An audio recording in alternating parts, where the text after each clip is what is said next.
Beach. Few outside that white working-class neighborhood in the New York City borough of Queens had ever heard of it until last December. And then what happened in Howard Beach echoed around the world. And today, CBS News correspondent Richard Roth reports what happened in Howard Beach led to murder charges against 3 youth, lesser charges against 9 others.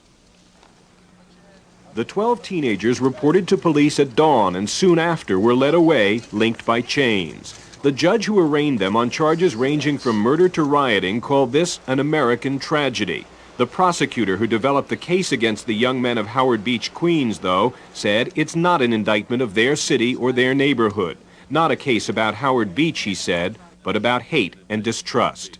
What happened in Howard Beach that night, or those two nights, the 19th and 20th of December, could have happened anywhere in this country, in this world. But it happened here, in a working-class neighborhood of New York, just before Christmas. A gang of white teenagers attacked 3 black men, and one of them, running away, was hit by a car and killed. The death of Michael Griffith angered blacks who called it symptomatic of a city's racism and frustrated residents of a quiet neighborhood suddenly in the spotlight. Howard Beach became a symbol for something ugly and a battle cry. In court today, the 12 teenagers from Howard Beach all pleaded not guilty. A black community spokesman called the indictments against the young men a positive signal. But some white residents of Howard Beach insist it wasn't a racial crime that happened here, it was just an unfortunate fight that now has become a tragedy. Richard Roth, CBS News, New York. In the case of a racial attack that has captured national attention. As Richard Roth reports, there is much more at stake here than simply the fate of the defendants. We shall overcome. At the courthouse, a vigil began when the jury started deliberations. A prayer for justice, they called it, by which they mean a guilty verdict against 4 white teenagers charged in the death of a black man here 1 year ago. Michael Griffith was 23 when he was struck by a car and killed on a city parkway, chased there by a gang of white youths on what the prosecution called a night of fear and hatred in the neighborhood known as Howard Beach. This was the worst murder that I believe has taken place in the modern era of this city. A dozen neighborhood boys were arrested for killing Griffith and beating his 2 companions with bats and sticks. An American tragedy, the judge called the case, and when it went to trial, 2 of the youths were charged with murder, 2 others manslaughter. Witnesses testified the blacks were in Howard Beach that December night because their car broke down. They were set upon by whites, unprovoked. They had a right to walk the streets, said the prosecutor. You don't need a passport for Howard Beach. But defense lawyers called the victims unsavory types, men with criminal records spoiling for a fight, ending in a sad accident having nothing to do with race. Yeah, the politicians needed a case. They needed racism. You know, when you yell racism, everybody supports you, and I support someone, but that's a phony issue. Whatever the outcome, the prosecutor says no one here will be a winner. Not blacks seeking conviction, nor whites hoping acquittal will vindicate their community. The judge has simply told the jury to search for a verdict that speaks the truth. Richard Roth, CBS News, New York. Beach trial is manslaughter, and many people on either side of the case are not pleased. The trial of 4 white teenagers in the death of a black man has been seen as a gauge of race relations in New York City. Richard Schlesinger reports.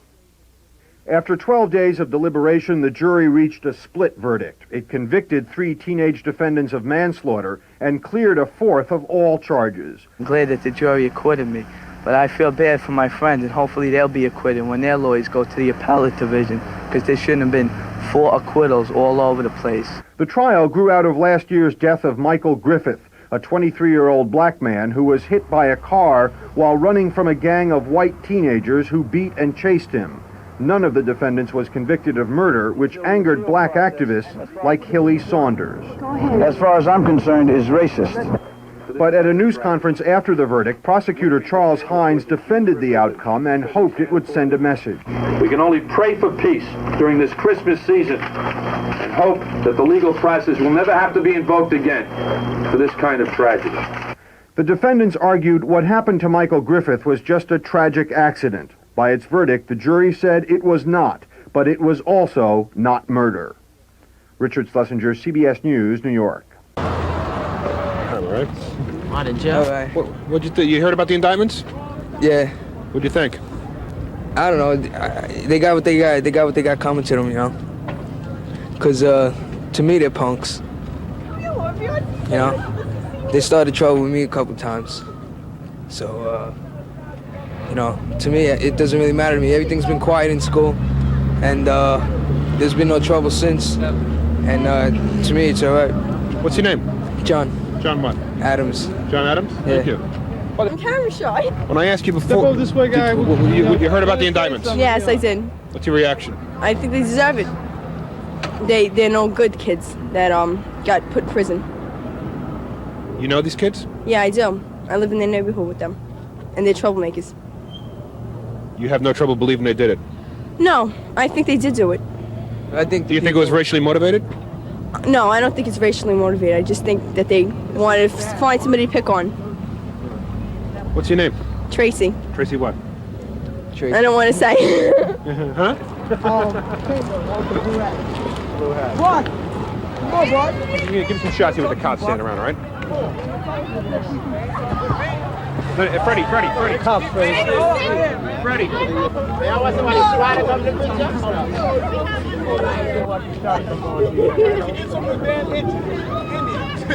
They don't want to start this shit. Let's go. Everybody wait.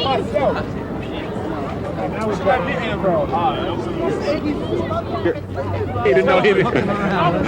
What do you normally go by? Dion. What's you heard about the hey, you heard about the indictments? Yeah. What'd you think? You don't think nothing? Okay. I think it didn't make no sense, you know what I'm saying? Because black and white shouldn't be fighting anyway, you know what I'm saying? Do you know the guys who were indicted? I know who they are, but I don't know them personally. Do they seem like racist to you? Nah, they seem cool to me. You know what I'm saying? Never bothered you? Nah, they never bothered me. Troublemakers? No, they ain't trouble. I see them, I walk by them, what's up, that's it. Ain't no fighting, no nigga, no hunky, nothing like that. You know what I'm saying, that's all. What if you ran into him on a dark night in Howard Beach, though? I wouldn't go on Howard Beach no more, especially not at nighttime. I won't go on Howard Beach no more. Okay, thanks a lot. Everybody does. What? You gonna go to college from here? Yes. Oh wow! I am so excited. What'd you think of the indictments? I think it was fair. They should go to jail, though. It had nothing to do with our high school, but I think they should go to jail. You know those kids? I know Michael Scott Kern. You know some of these kids then? Yeah, he was in my class in 7th grade. Troublemakers to you? No. So what was your reaction when the indictments, when you heard about the indictments coming down? It was fair because they did the crime, but I feel that they weren't troublemakers in the school. Do you think this will, or do you hope this will finally blow over? Yes, it will, because you made a mess out of this. Oh, we made a mess out of it. You have yellow journalists. I mean, the school. It happened in Howard Beach. They happened to attend the school. I mean, what do we do? Okay, you go beat up on black guys. Come on. This has been blown out of proportion. You really think so? Yes. Yes, I do. Okay, what's your name? Marie Wilson. Marie Wilson, take my name. My name is Clay Law. Oh, wow. Thank you very much. She's in my physics class. She gets an A for that. How you doing? I remember you. I talked to you last time. What'd you think about the indictments? I think that it was unfair that they started trouble with them because they were just bypasses. You know, they weren't looking for any trouble. Yeah. How do I feel about it? You hope this is finally over now? What do you think will happen? The same thing has been happening. You know, there's still going to be people out there who's going to have the racial that they had against these guys. It's still going to be there. It's not going anywhere. It's here to stay. So you don't think anything changes? No, nothing changes. You know, as life goes on, the same things are going to keep happening. Maybe it might just cool down in that area, but as far as the rest of it, you know, people have their own feelings and judgments towards others. So I don't think it's going to change. What's your name? Terrell Smith. Thank you very much. Sit. I want to say something. What time is this going to be on?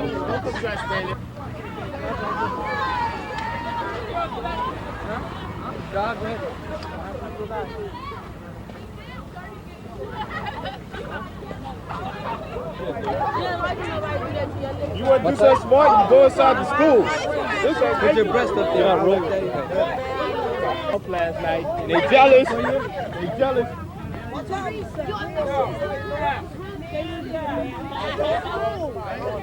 No, I said you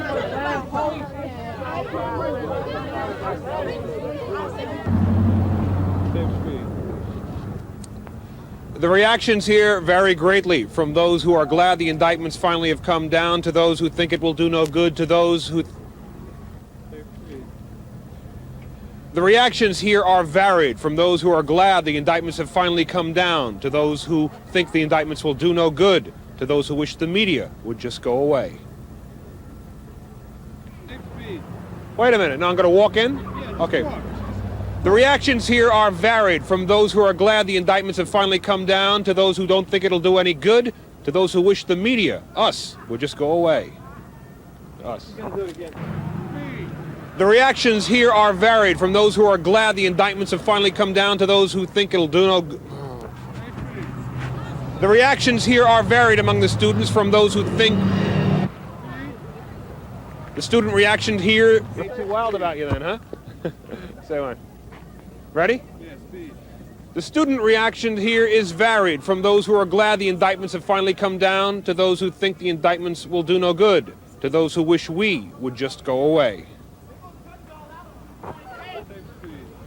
Student reaction is varied, from those who are glad the indictments have finally come down to those who think the indictments will do no good, to those who wish the media would just go away. Right?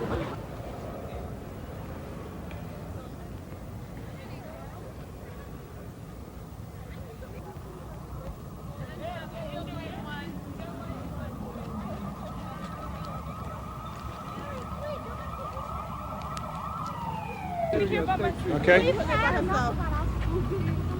Say one. Okay. Your reaction to the indictments? I think they're fair. That's basically it. Because, I mean, you know, it's not fair for them to go free. They killed the person, you know, intentionally, unintentionally. The person. You know some of these kids? Yes, I do. And you're glad they may go to prison? Well, I'm not glad that they'll go, but I mean, you know, if you do something wrong, then you have to be punished. What's your name? Harriet Williams. Thank you. Did I talk to you already? Okay. No way. Okay. When you heard about the indictments, 12 of them, what was your reaction? I thought it was pretty fair because, I mean, they did it intentionally, you know. It wasn't like the black guys provoked them, you know. They went up to the black guys, they started calling them names, and so they got what they got. You know some of the kids named in the indictments today. Yeah, I knew John, and I knew Scott. What does it feel like to know somebody who's been accused of something like this? I mean, did you consider them friends? I used to. You know, I don't think I consider them best friends like I did before, you know, because me and John used to hang out all the time. But now I just see them as, you know, I feel ashamed for them, you know. I feel shame for them. It's like, it's disgusting seeing somebody, you know, hanging out with black people and then turn around and go kill a black person is like disgusting. You know? Thank you. Okay.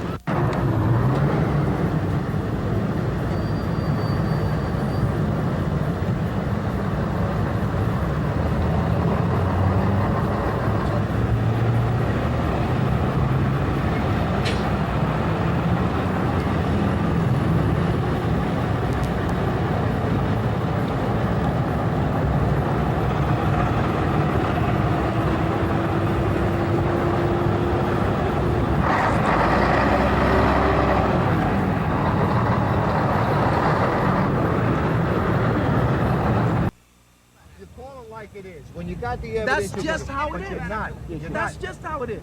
Can you deny it? Can you deny it? How can you deny it? A kid was just killed. A kid was just killed. Why was he killed by the car? Why was he killed by the car? It had nothing to do with white on black or nothing. Colors got nothing to do with it. But then why did they chase him? Nobody's condoning the behavior. 11 people? 11 people? 11 people and you call it a fight? What about when the guy got whacked over there, got shot by a black guy? It was all the Then that's news wrong here. too. Yeah, I'm not condoning that either. I'm not condoning that either. That's friend. still wrong. You know That's still wrong. You can't fight what is. You can't fight what is, though. What is what is. That's still wrong. I could care less if it's black or white. It's still wrong. My point to you is this. This happened recently. It has to stop now. No argument. But I'm not saying it was right what happened. All I'm saying is there's no need for all of this. Now, these guys that got caught, they're going to get hung by the you-know-why because of all of this. Not because of nothing. When my friend was killed in the movie theater, was there a worldwide search? No. Why not? You know why? Because he got stabbed by a white guy. Listen, then they should have come out then because, listen, the bottom line is this. It's wrong. That's all I'm saying to you. It's wrong. It has to stop. No argument. I'm not saying it's wrong, but there's no racial. That's all. Why did he run on the highway?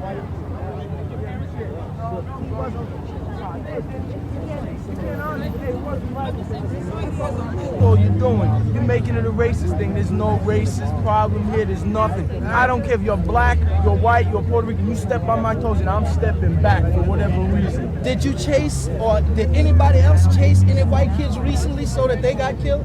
Did it happen any other way? You're saying recently. When you chase a white kid, I'm not arguing with that. All right. Side. Do you call him ethnic names? Yeah, you do.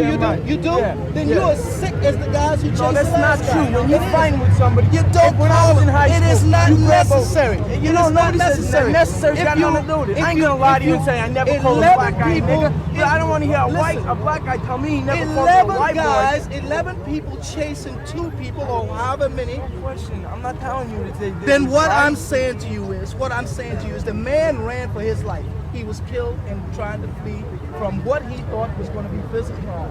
That's all. And it was because he was black. I'm not. No, it wasn't because he was black. Hey, how else can you? You don't know what happened. Howard Beach or what? No, sir. No, I wouldn't say that. What do you mean by black and white? I mean, is there resentment in whites? No, black? no way. No? No way. What do you think about all this blow? What do you think? Well, I feel sorry for the guy that got killed. Don't get me wrong. I feel sorry for him. That's much I can say. I feel sorry. You think it could happen to a white person. It could happen to a black person. You think there's more to it? I think so. The facts hasn't come out yet. Well, lots more to it than we know of. Not just what you're reading in the paper. That's right. Well, what do you think? What do I think? You want to know what I think? I think all this media coverage is blowing this thing out of proportion. Because it's white on black. You guys are going to make this a racial thing. There's no racial thing. I'm Jewish. I'm Italian also, though. You know, I get called a Jew bastard. I get called everything there is. You know, something's got nothing to do with it. You're black, you're white, you're anything. You're going to have a problem. This is the street. This is the street. I'm a product of the street. White, black, Puerto Rican, I don't care what you are. You don't think there's a black-white thing There is no black-white thing here. Why did these 3 guys get jumped?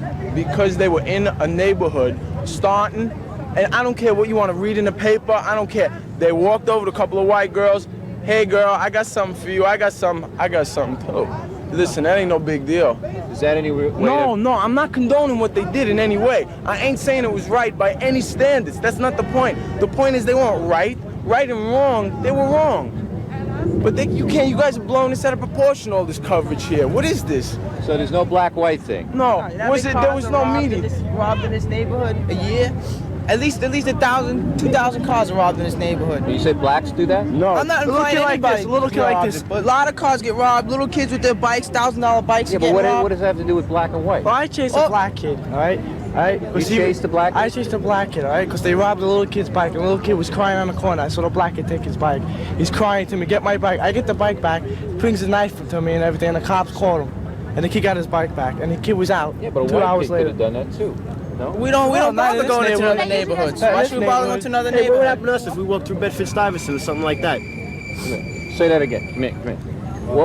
What would happen? I get stabbed, I get killed. My father got 190. This won't be on the news. Wait, I know. My father got 192 stitches This was a white in his kid. back. He got into a fight with a black guy, 2 of them, and they stabbed him in the back with a hunting knife. 192. I didn't see no reward for his guy. Nothing. It wouldn't even make the news. Well, what you're telling me is that there's black-white resentment. That's right. It's both ways.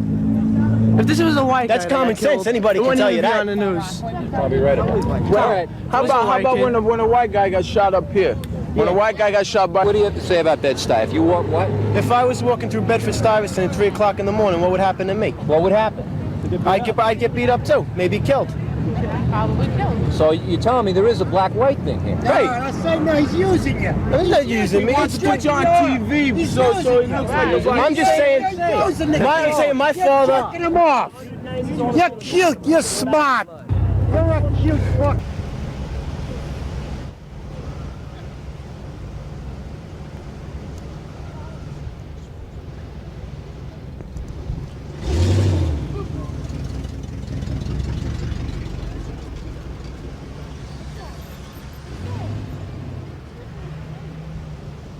I was just talking to Congressman.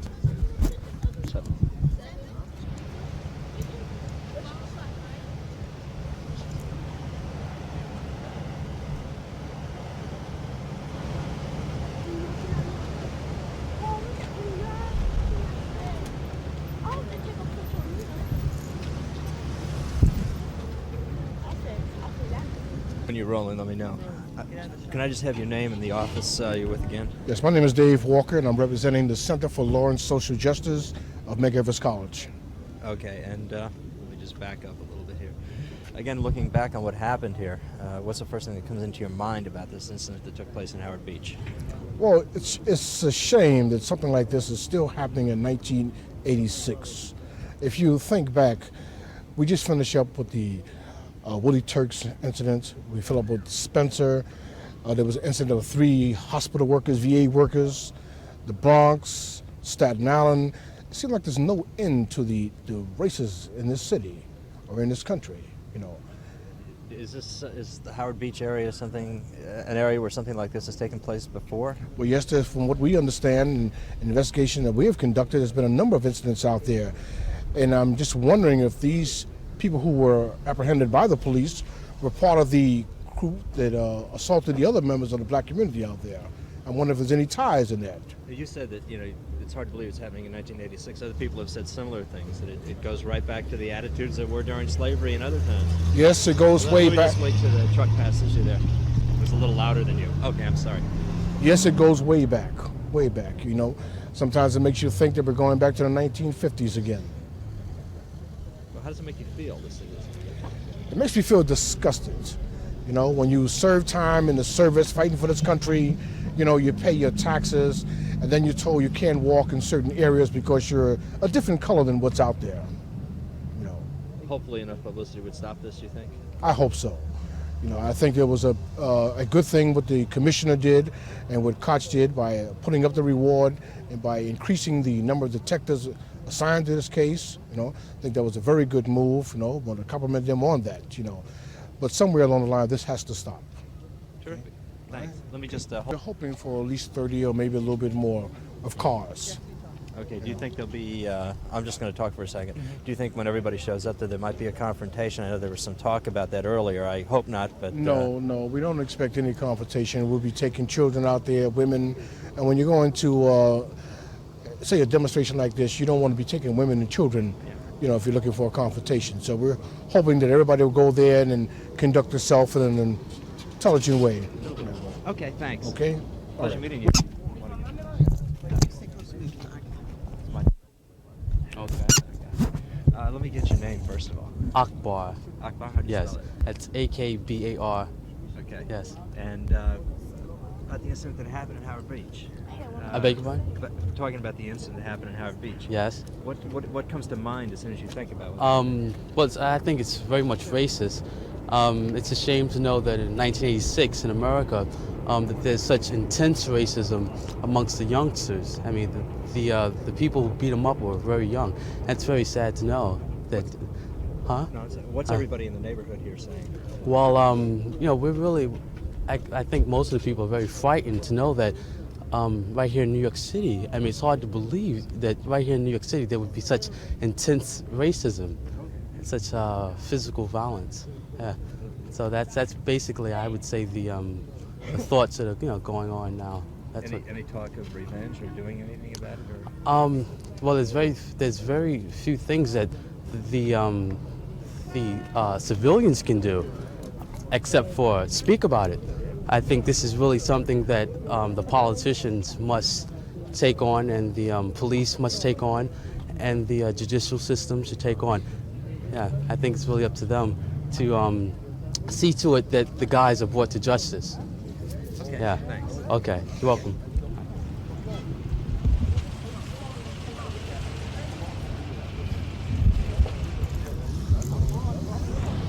really. I live in Brooklyn, not in this particular neighborhood, though. Let's say, do you have some?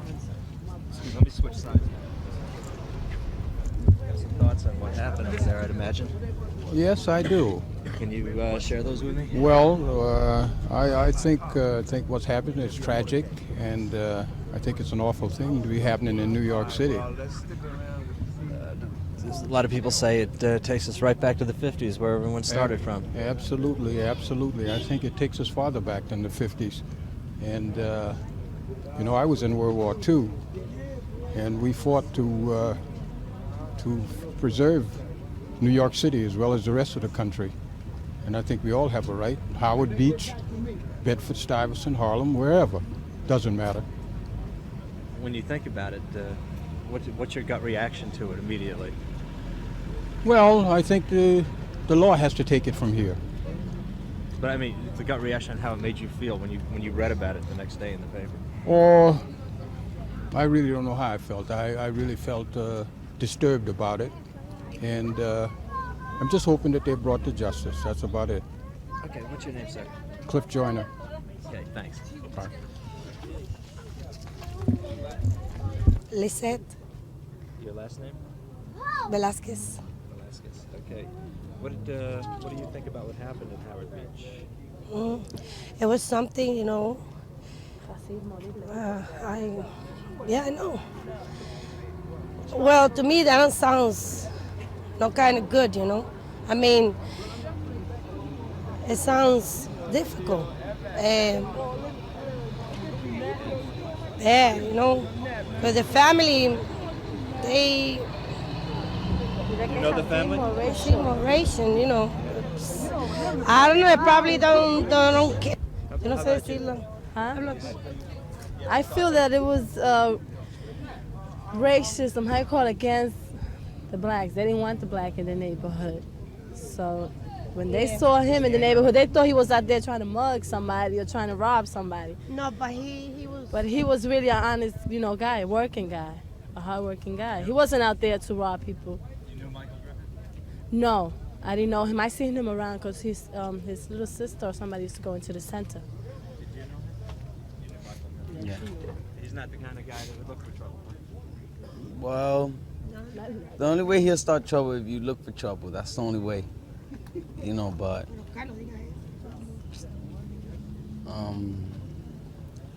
I think it's a loss, you know, that happened, but there's nothing we can do about it right now. Did they get angry about what happened? Yes, very. What's the neighborhood saying? Well, you know, there's a lot of talk. I can't say what it is, you know, but there's a lot of talk about, you know, what happened, you know, but like I said, like other people say around here, you know, we got more rights, you know, everybody got rights to go wherever they please, you know, because this, as I said, this is America. This is a free country. So. Thanks.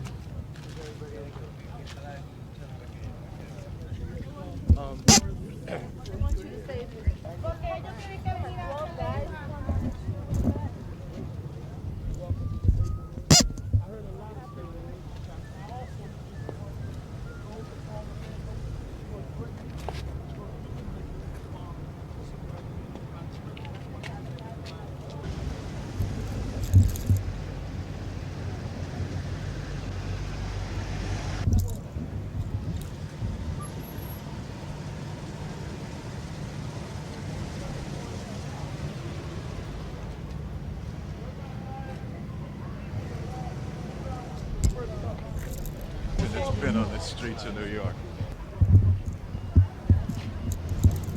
They're set up. Okay, let me just put your name on here so if someone sees the tape, they'll know. Reverend Al Sharpton, President of National Youth Movement. About what happened today, before we get into the motorcade, just looking back on what happened in Howard Beach, what was your gut feeling on that? It was shocking, but there has been a growing white backlash around America.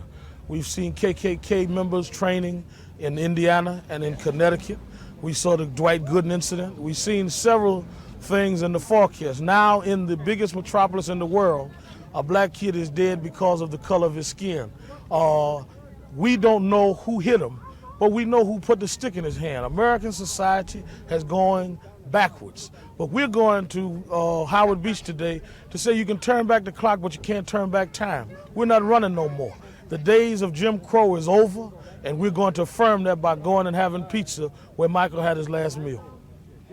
Okay. What your gut reaction? I mean, was it anger? My gut reaction was disbelief or what? My gut reaction was disbelief and shock. Then it grew into anger, but then it grew into an understanding that maybe we haven't finished organizing yet. Maybe we have not finished the task that Dr. King and others have laid out for us. So rather than come with vengeance, as some have called the pizzeria man and threatened him, we come with organization and come to affirm that this cannot happen in our society. So this will continue until... Oh, this is not a one-stop shot thing. You have union leaders here, Jim Bell from District 65. You've got Brother Walker, David Walker here from the Black United Front. You've got organizations that do this year in and year out that you only hear about when there's a crisis. And this only re-enhances and reinforces our commitment to stay involved and make sure that justice becomes an everyday thing. The publicity will help. The publicity will help, but there's racism here, and it needs to be exposed so we can deal with it, not just condemn the city, but deal with it. We call this the Big Apple, but blacks can't get a bite. This is the most economically racist city in the United States. So you're going to just keep organizing until things... Keep moving. Keep moving. Okay, good luck to you. Thank you. Pleasure meeting. All right. We have one right on the car. So we get a group around you to tie the ribbon on there.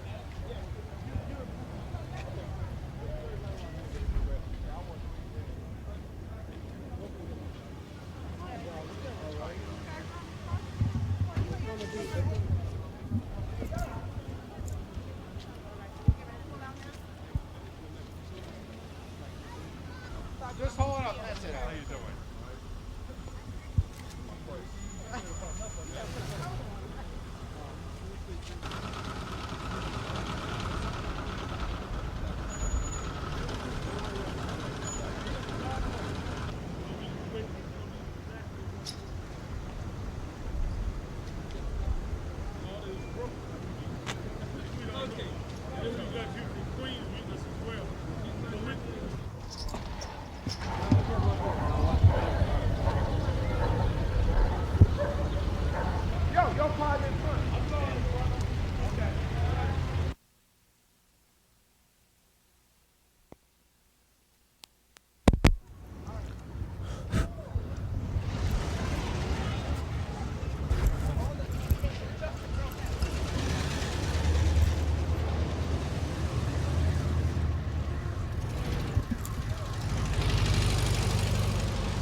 Talk to the people up in the corner after this.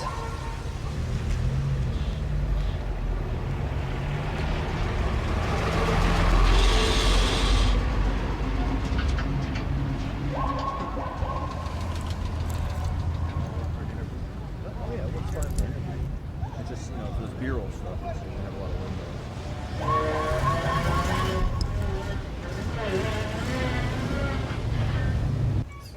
Wait, what's your name? Eugene Highsmith. Eugene. Yes.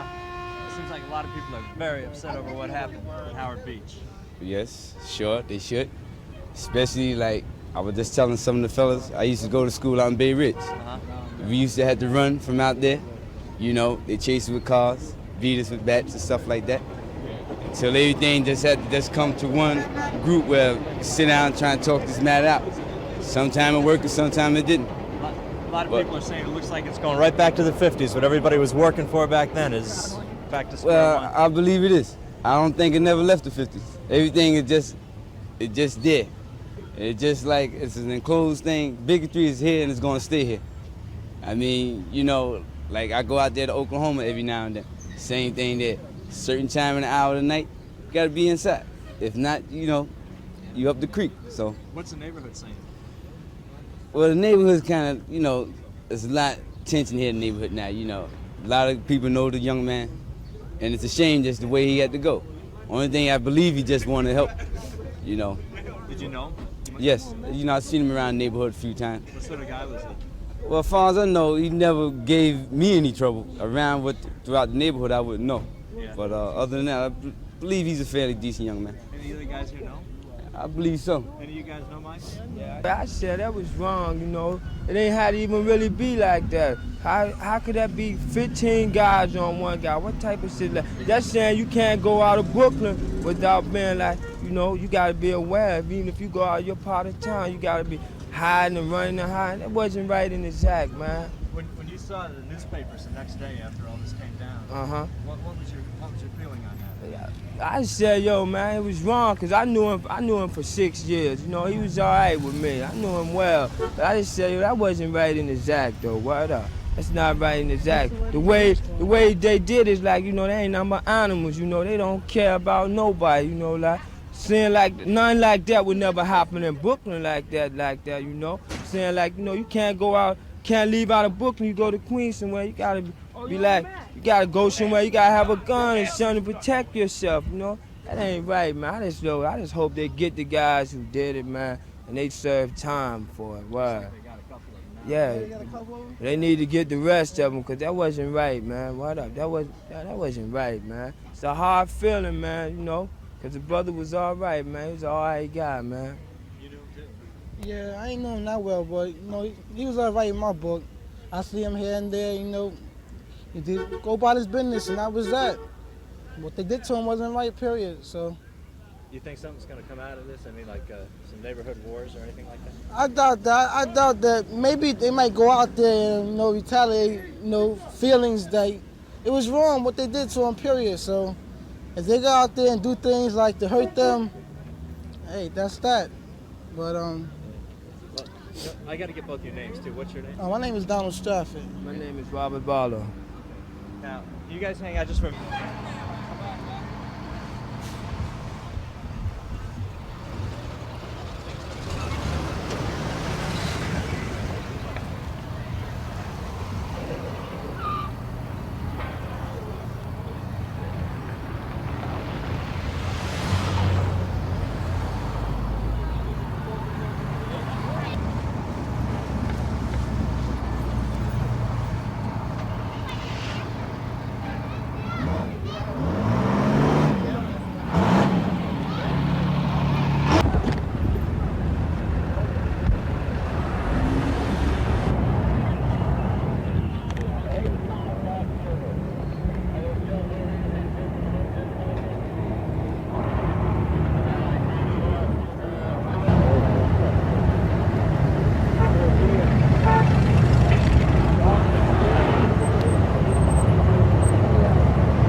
shall. We shall. Overcome. Overcome. We shall. We shall. Overcome. Overcome. We shall. We shall. Overcome. Overcome. I am. I am. Somebody. Somebody. I am. I am. God's child. God's child. I am. God's child. God's child. I must be respected. I must be respected. I must be protected. I must be protected. I am. I am. Somebody. Somebody. I am. I am. Somebody. Somebody. We're here today at the Last Supper place of Michael Griffith. That's right. Young man coming home from work the other night ran into an age-old problem that we faced for 400 years. And we come today not with hate or revenge, but we come to let the city and the people of Howard Beach know that we're not going to run no more. Amen. We're not going to be target practice no more. Amen. We're not going to have our children slayed. Amen. And the murderers go unprosecuted. Amen. We're not going to sit back and allow you to beat us into the ground. Amen. And we not stand up. Somebody said that we wasn't welcome here. So we decided that all of us would come and have some pizza together. This is not Selma 1950. This is not Mississippi. This is New York Christmas 86. And black kids are still being ran over parkways. Amen. We say to the city that you have stood up and said this is the #1 crime case in town. We say this is our only situation. It's gone from Michael Stewart to Eleanor Bumpers to Michael Harrison Newark, all over the Northeast. Dwight Gooden the other night in Tampa is gone to a nationwide white backlash. And we come to this pizzeria to say that we're not going to lay down. We're not going to take it. It's time to stand up and affirm ourselves as Dr. King has taught us. I'd like the Reverend Jerry West of the Mount Moriah Church of God in Christ to lead us in prayer. West, everybody would. West, everybody would buy you. White, black, and everybody together.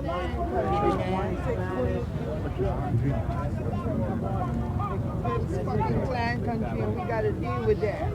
Only that can. Mediated and moved by your power. We pray, Lord, that thou would bring back a unity that only thou can bring. We pray that thou would give thy people everywhere the ability to stand up and to go forward, not by might nor by power, but by the power and the Spirit of God. This is our prayer. Amen. Amen. We're going to hear from Reverend Dortch. I want to say this, bringing Reverend on. I do not want us to go in the spirit that Michael was killed in. They tell us that some people call and threaten the man that owns the pizzeria. We are against that as much as we are against people that killed Michael. We didn't come this far off of vengeance and off of hate. Hate is not our way. That's right. And we invite any of the citizens from Howard Beach to come and eat with us. We'll even pay for it because we are decent and respectable people. We do not threaten people, we do not beat people, and we do not condone any violence that was threatened upon this man. We also understand there have been some arrests made. We hope those arrests lead to conviction because we know that every time there's motion doesn't necessarily mean that there's a little more than some commotion. All right. There have been a lot of arrests around racial incidents in the city that ended up just some commotion to stop us and stifle us that never leads from commotion to conviction. That's right. So we will monitor these trials and make sure that the debt is paid. The debt is not an arrest. The debt is a conviction. We hope the people that were arrested will be held without bail to show the courts are serious about prosecuting these people. But to grab some people off the street and let them back out into the street will not stifle what we're trying to do. I'd like to have some words with Reverend Dortch. We're here. We were in Selma. They said we couldn't go there, and we went there. We were in Memphis, and they said we couldn't go there, and we went there. Right. We were in Georgia. They said we couldn't.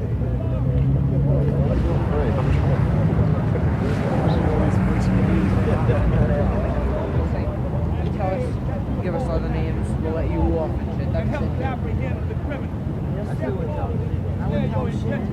I would just And we hope again, all the people will not happen ever again in this city, in this country. We're going to begin going in. I think that one thing that must be made clear is we want this to be a peaceful operation. We will be coming. We're looking for peace. We're looking for harmony. We want this to work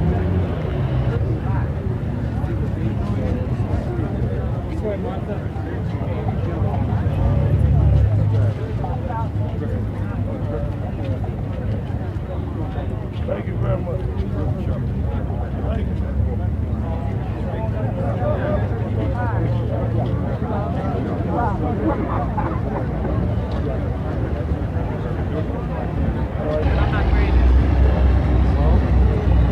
Thank you.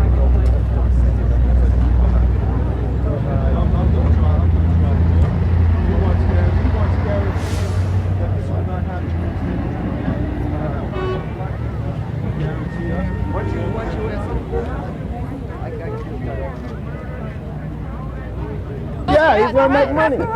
He's gonna make money. He's gonna get rich right here. Come on, you wanna go buy some pizza? People are going to be afraid to go in there. This Oh. place was threatened. Nobody wants to eat the pizza. I'm treating now. Let's go buy pizza now. Nobody's taking daily news. It stinks. You look inside. He's doing I can't. We're not all like that. Unfortunately, I hate Them in the whole neighborhood. Okay. They don't want the pizza. What he's doing, that's his own priority to him. Oh, he said that he just came down here to have a... None. I'm very sorry. I am sorry too. I'm I sorry didn't say too. it's right. I'm sorry It happens too. to us But too. that's somebody's child. Everybody, listen, this is my child. This is my child. All right. And she was mugged. She was mugged by 3 black men in front of my house. The cop said So nobody, we didn't demonstrate. The problem is, why is there such a large... The man next door from me died though. That's right. Stole all my things. Is his skull open? Is the skull open? Yeah, the man next door to me. Okay?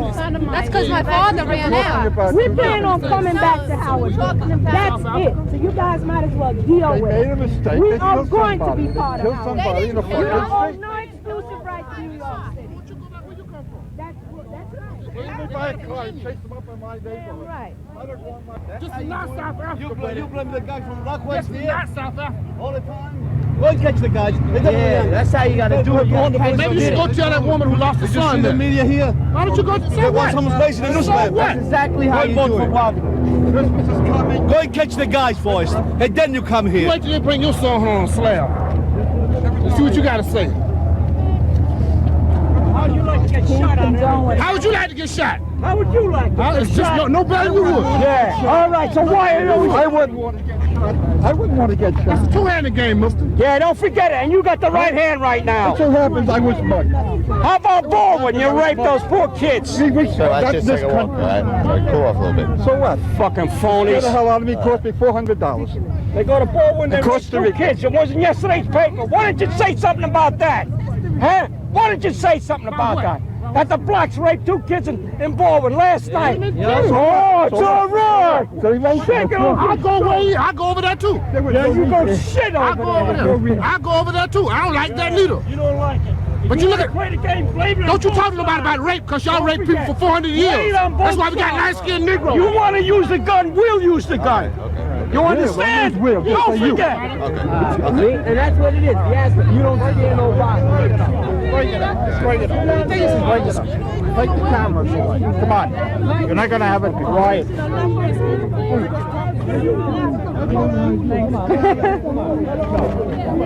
Let's go Christmas shopping. Let's have some love. Can we love Christmas?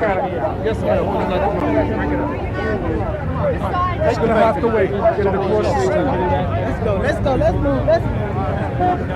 Wait a minute. Where's the red? No, not with the baby. Not with the baby.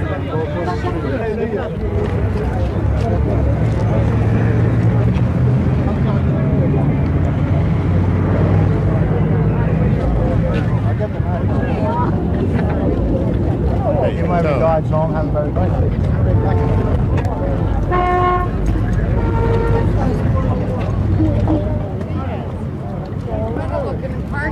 Sophie, how you doing? You warming up under that hood?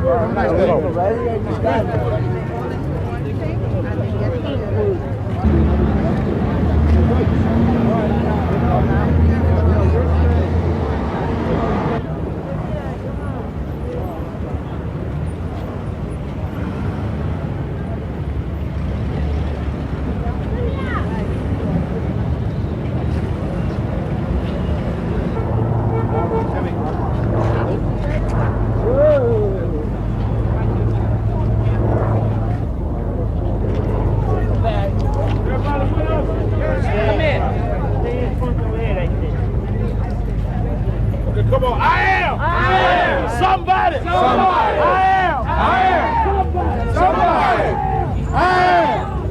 Touchdown. I am. That's the chant. That's the chant. That's the only chant that is going to be here.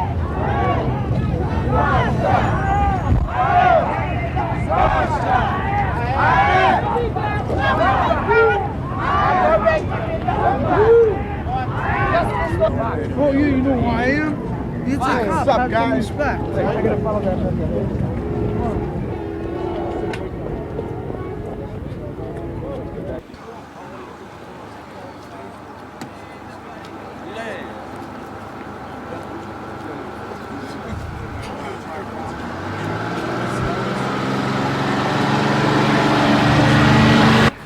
We'll be starting the walk in about 5 minutes when the NAACP arrives.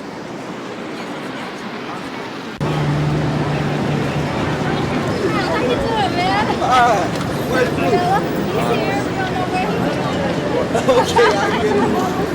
Street now, please come into the street. We ask all the marshals with the green ribbon to please stand on the outside in the middle lane. All of you who have green ribbons on, please stand on the outside. Middle lane here.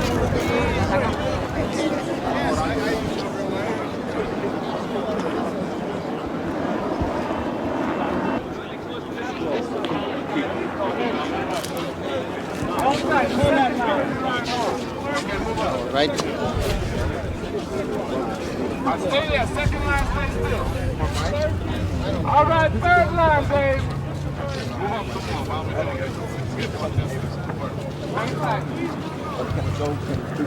All right, that's good. Second line, move a little bit, just one step. All right, you got a bigger step than that. One more step. All right, good, that's good. All right, Dave, fourth line. Okay, let's move it up a little more.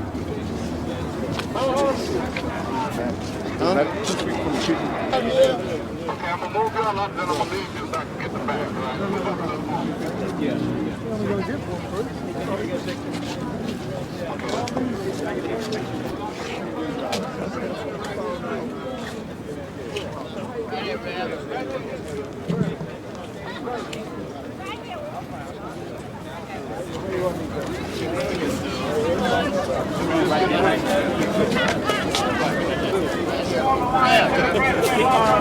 All right.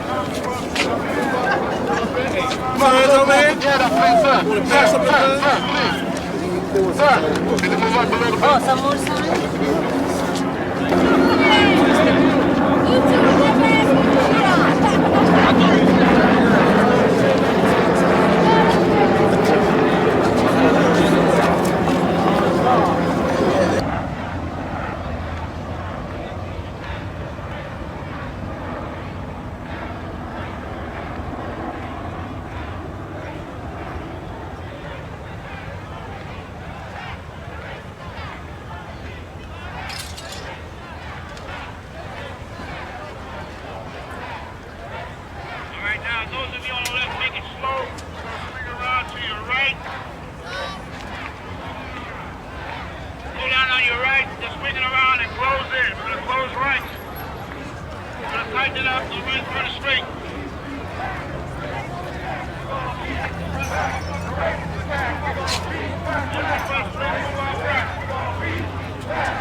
Keep it close. You're right. You're ahead.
memorial.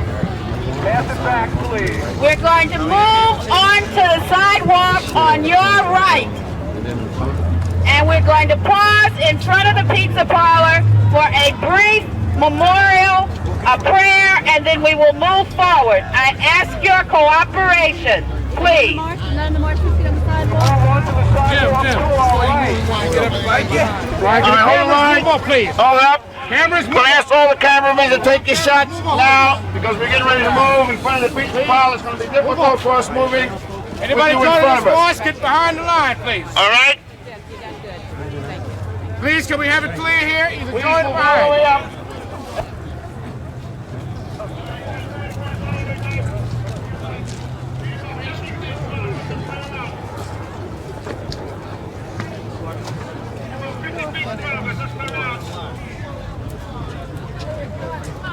Alright, we're going to shift over to our right in front of the pizza parlor. We're going to ask you to clear that area. We're going to stop right here until the area is cleared in front of the phone. Stop right here. We're going to stop here until the area in front of the pizza parlor is cleared. Walk! Not moving here until... Yep.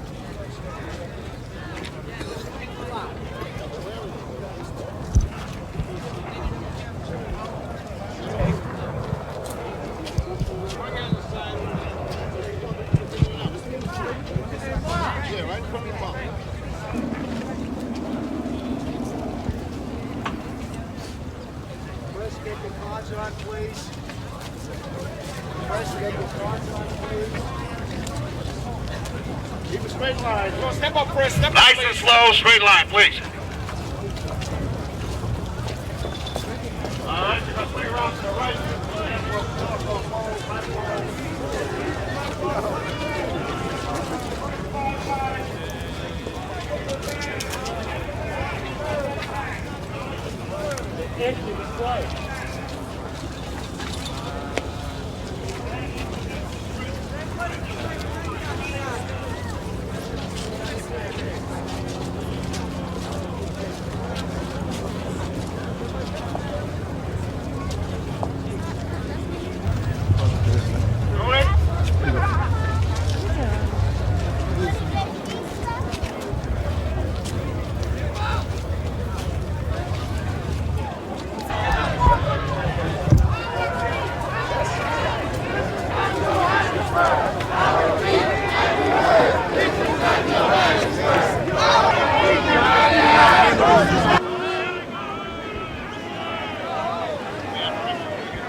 I heard. What time is it?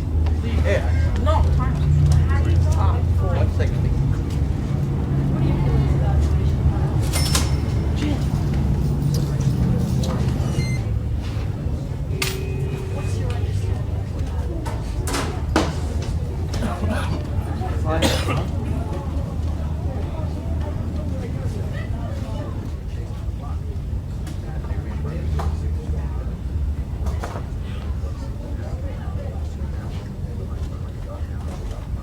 Who's next?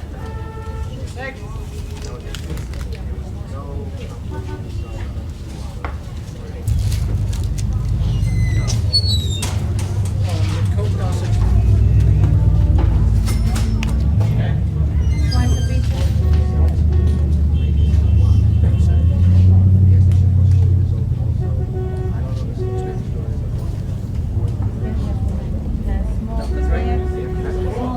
Diet Coke?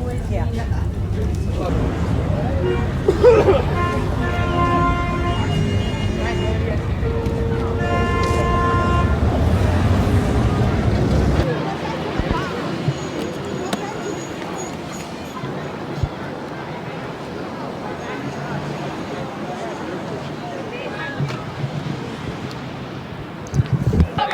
Equal rights for white! Equal rights for white! Equal rights for white! Equal rights for white! I'm on my own business over here. The only murderer was Michael Griffith. He should have never been released on bail. None of this would have happened. What about the family who's grieving for the guy he killed over a cigarette? They let him out on bail. Larry Davis got on bail. Nobody's saying we don't like blacks in here. But look at the record they set for themselves. How many houses around here have been broken into by blacks? Why do 90% of the houses have security doors on them? Three guys are going on trial. Don't put the whole neighborhood on trial. Why was Michael Griffith released for murder? Guys are going to go on trial. Don't put the whole neighborhood on trial. Just because this is Howard Beach, an all-white community? One incident. The media is what caused all of this. Try and walk down Jamaica 1 o'clock in the morning. Equal right! Equal right! Equal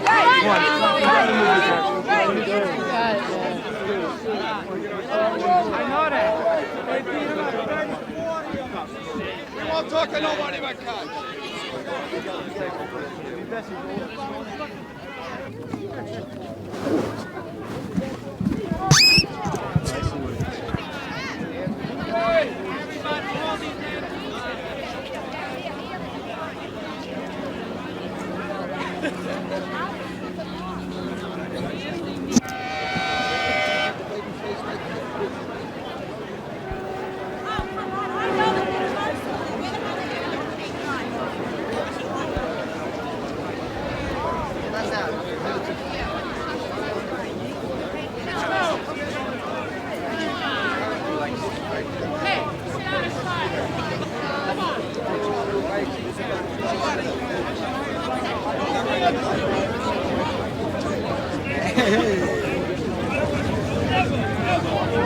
Pizza place? Stop. Not that we don't know. Okay.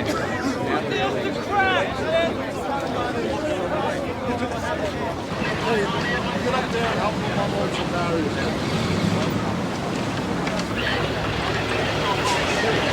Put the barriers along the curb.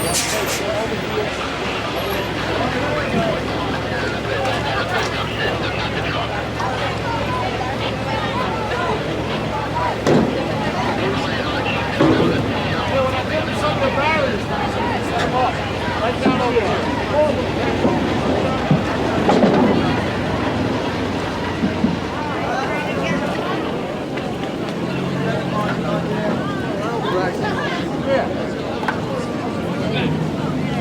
Michael Griffith's the only murderer. Did Davey see his win last night? What did you win to come on?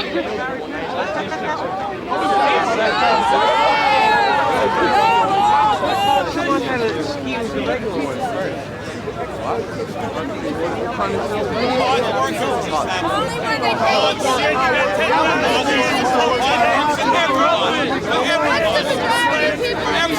Every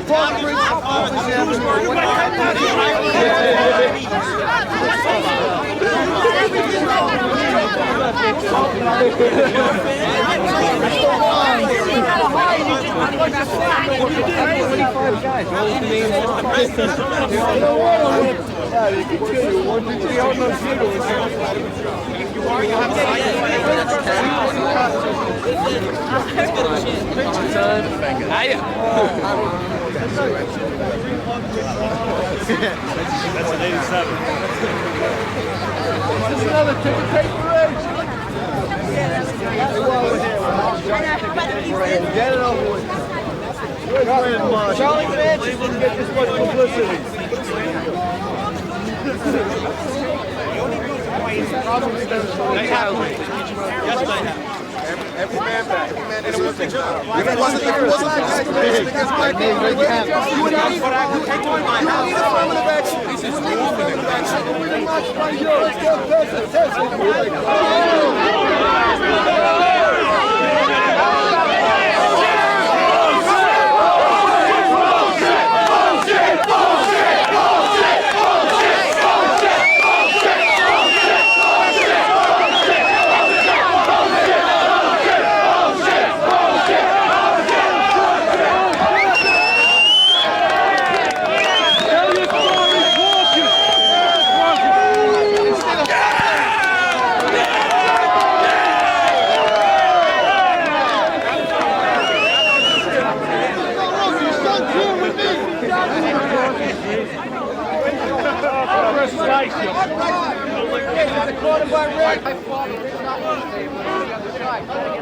Talk to me. How do you feel about this whole thing? I feel about this? I feel this shouldn't be what it is today. People are creating a lot of havoc here and a lot of racial tensions in this neighborhood. Okay, but there is a reason, right? No, I don't think there is a reason for it. The reason is, that I believe, is these kids came looking for trouble and they found their trouble. If you come in my house and you want to step on me, well, then I'm going to have to step back on you. They're in our house here. You understand? We don't go in their neighborhood and do this, and we don't protest against them. And what about that kid got beat up in Jamaica by 40 blacks? Do you think you go over there, and what'd you say to them? Did you single out anyone over there? Well, the media gave that coverage. Do you think this is a black-white issue here? I think this is a political issue. That's what it is. We white people here, we live in this neighborhood quietly, and many blacks walk through here and nothing happens to them. Now, if you want to come in here, if you're black or white, and if you want to start trouble, you're going to find trouble. Anywhere you go in this world, you're going to find it. Thank you. That's right. What?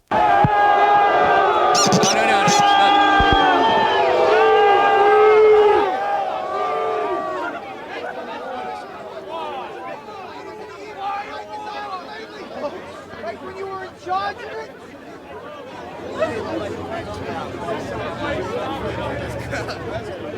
So we're here under these circumstances, but I do feel it's discrimination against the whites. All right, hold it. Let me... Ask me questions, go right ahead. I'm ready for them. All right, how do you feel about this, Cheryl? How do I feel about it? I think it's a big outrage, and it shouldn't be just in Howard Beach. It's all over New York, and it's all over the nation as far as I'm concerned, okay? Not only that, we have discrimination here because they're on one side, we're on the other, and they're only here because it was a black person that beat up on a white, and we did not murder them. Nobody forced them through that fence. We did not go and put them in front of that car, okay? But you now weren't it's there, outrage. were you? No, I wasn't there, but I can hear from what you, the commentators, are telling us, the media, okay? Now, what I say is, I say that everybody should have either equal rights, and I'm not only just talking as far as this, I'm talking about as far as civil service, jobs, welfare, food stamps. My brother's paralyzed, can't get food stamps. Why? I want to know why he can't get it. Not only myself, no, for everybody, okay? When you say equal rights for black and white, okay? They have a Negro fund college. We don't have a white fund college, and we can't get a grant because we are not white. We are not black. Can you understand their point of view marching here today? Can I understand it? No. They're making a big outrage, trying to make okay? names. The big Hold it. politicians Nobody's trying to going to make a get name on for themselves. one at a time. I don't want to answer the question. I think they're making a bigger outrage than it is. Their point, I think the point they're bringing across is so that they can march through our neighborhood anytime and feel free, which is fine because nobody bothers them. But when they come in and they rob our house, it has mine has been robbed 3 times a year, and it's been by blacks because my neighbors see them running out of the house, okay? I've been on the subways, I've been robbed and mugged, my mother has been robbed and mugged. I'd say, if you have a good education and you're not sleazy, fine. You can come and talk to me anytime you want. But when you're on drugs and you're selling crack, and if I have a little brother or sister and I see them getting crack sold by any little black guy, I'll tell you now, I'll go after him with my own 2 hands, and I mean that with all sincerity. And thank you for the interview. Good luck. Hey! One more thing. What happened? Go ahead. One time. One at a time. Okay, Go ahead. we're talking about equal rights. I believe in it 100%, but I believe in it all the way.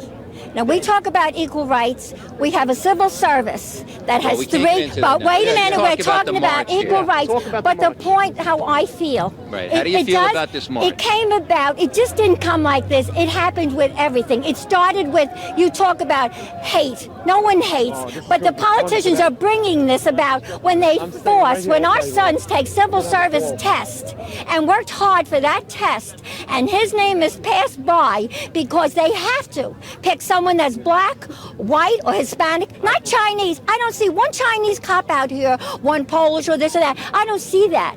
So that has to be done away with. That hurts us. That gets us all upset. So you say there's resentment in the white community against the black. It's resentment in everything when you have to separate them like that. Our kids are studying hard for that job, and then that job is given to someone else. Well, what about How do you this think march he feels? today? How does this march make you feel today? I feel they should march on all the things, but not just on this. This is a farce when they pick only this out.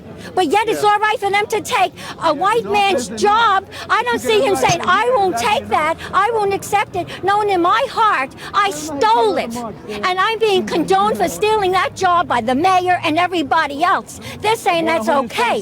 How many cops out here has taken my son's job away from him when he studied hard? Okay. How do you think we Listen, feel? I have one thing I want to ask, though. The media made, I don't want to be on TV, so I want to ask one question. The media made such a big stink about a black guy getting killed in a white neighborhood. What about the white girl getting raped by 3 black men for 3 hours? For 3 hours, that was page 15 with a little article like this. A black guy gets killed in a white neighborhood, and you put this on 1, 2, 3, 4, 5. No, it don't count. It don't count. It don't count. I didn't see no more. Okay. And if you want, hold it. And if you on page 15, how the freak would you feel? Well, let me tell you something. 15, It was a woman, and I don't care a how little many hours article. it takes. All right. He was still White or black? What up there? Black or white? Yeah. It was a white girl. White girl.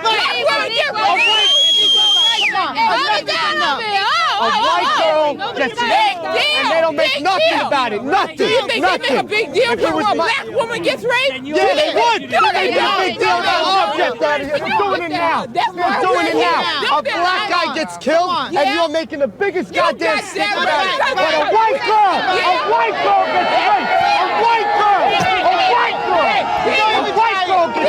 and you don't give a shit. All you care about is your equal rights. That's why I'm here to fight. That's why Go on the other side of the street. Go on the other side. Go on the other Shit! Why'd you get out of here? Stop sticking your fingers in people's faces. Enough is enough. Everybody should be out of here. That'll be enough. Everybody should be home cooking for their kids. Yeah. White girl on page 15 of the friggin' newspaper. I'm not much all right. Okay, you just get to the move up. Right up to the man. Right up. Right up around. Excuse me, Mr. Angel. All right, just ask you to hold it right here. Take a spot on the bed.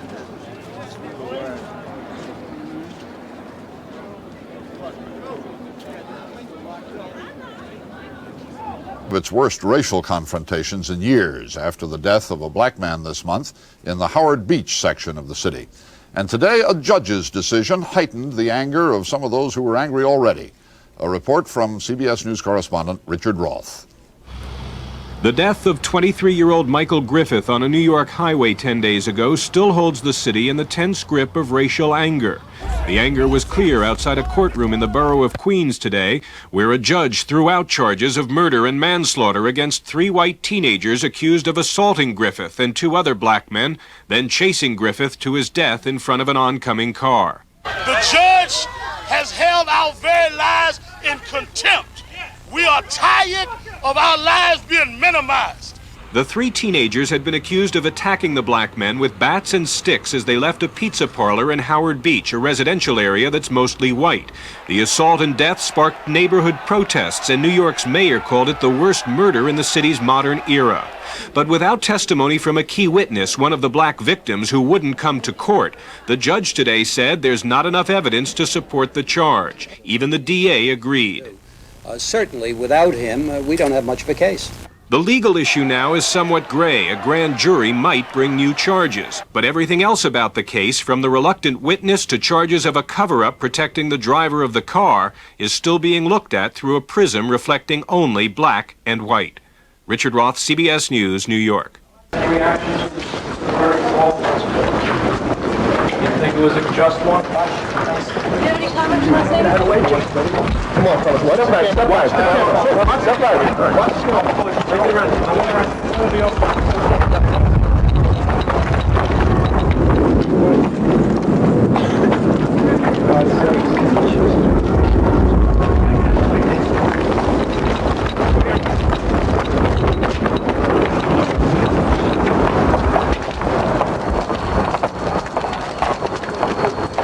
Watch your step. Come on. Yep, I know. I'm trying to get them. It's all right. I can't take them all, but... Yep, no problem, gentlemen. I'll make the play.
On 90th Street or the...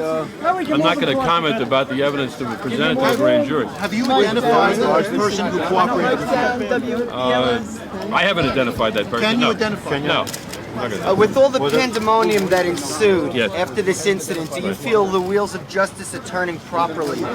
The wheels of justice have gotten to a point where indictments have been returned, and you know that people are presumed to be innocent in our process. This is the first step. It's the commencement of the process, really.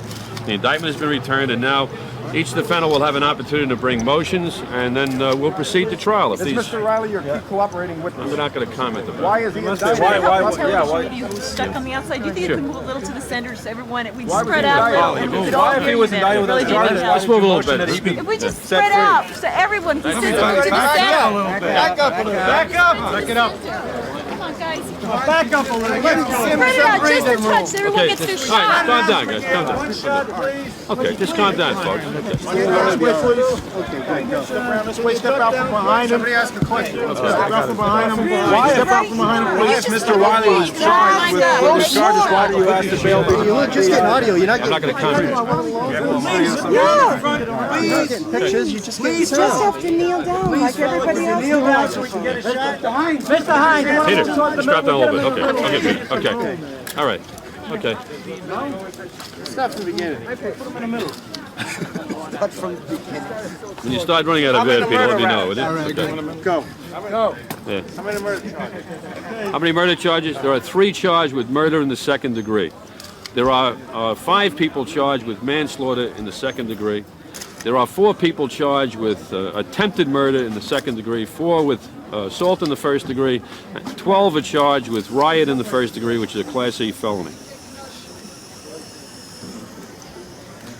Why was Mr. Riley, why did you request that he be... You're going to keep asking me that question. I'm going to give you the same answer. No comment. Pardon me? Of course he cooperated. Well, whatever I said in court, you can repeat, but I'll not repeat it here. Joe, how many guys chased Griffith at night? I'm not going to comment on either the quality or the quantity of the evidence. Was he chased at 90? I'm not going to comment about what route. Okay. I'm not going to comment about the route that was taken. The grand jury heard evidence, it returned these indictments, and now we'll proceed to the next stage, which is the motion practice. Yes, I did. If the grand jury is no longer meeting on this, does that mean there's no more indictments expected in connection with this case? That doesn't mean that at all. Will there be a new grand jury then to consider additional evidence and suspects? I'm prepared to answer any question I can legally answer with respect to the indictments in this case. Was Mr. Sandy Sorry? Yes. Was Mr. Sandifor's testimony crucial to the indictments? All of the witnesses that were before the grand jury gave us crucial testimony, important testimony, which supported the indictment. Mr. Hines, did any of the kids testify before the grand jury? I have no comment. Mr. Hines, how cooperative was the community? Did you have a lot of people from I had no trouble with the community. As I said before, I want to emphasize that again, that this case is not about Howard Beach. It could happen any place in this world, where people distrust other people and hate other people because of an accident of birth. It happened in the Holocaust. It happens in South Africa every day. It happens when people who are Italo-American who are accused of being members of the mafia. It also happens in the north of Ireland where people have committed the crime of being Catholic. So it's not a commentary about Howard Beach. It's about people who are alleged to have committed some serious crimes. Mr. Hines, some people say this case is about 1988 and Governor Cuomo. You had to get indictments in this case. No, I received no such mandate. Governor Cuomo appointed me and gave me one direction. That was to supersede the district attorney of this county, present the evidence to the grand jury, and if the grand jury decided that there should be indictments, they would vote them. In addition, the governor, as you know, has appointed a bias panel to decide for future cases whether or not there ought to be a special prosecutor. Yes. What you said about it's not a commentary on Howard Beach because we can't hear it. Okay. What I said is that I think it's important for everyone to know that this is not about Howard Beach. That this kind of thing could happen all over the world. Indeed, it does, and it has, where people distrust or hate other people because of an accident of birth. It happened in the Holocaust, when 6 million Jews were killed. It happens in South Africa today. It happens when people are accused of being related to the mafia because they're Italo-Americans. It also happens to the people who are Catholic in the north of Ireland. It's about hate and distrust. It's about people who are alleged to have committed very, very serious charges, but it's not an indictment of Howard Beach, Queens. Mr. Hines, many of the defense attorneys argued that it was tragic to set bail so high on their defendants. Can you comment on that? Well, the purpose of bail is to make sure people appear in court, and generally when people have substantial roots in the community, substantial bail is not set. But the court can also consider the possibility or the probability of conviction. And I pointed out to the court that in this case, we have not only accomplished testimony, but we have independent evidence, and we believe that there's a substantial probability that after this goes to trial, these defendants can be convicted. If they are convicted, they face very, very serious jail penalties. Yes. Yeah. I've indicated that I'm not going to discuss anything beyond the indictment today. As to the continuation of this investigation, it continues. What's the message of marked difference between your investigation and Santucci's investigation? I had the witnesses. Mr. Santucci didn't have witnesses. Had he had the same witnesses I had, I believe he probably would have done the same thing we did today.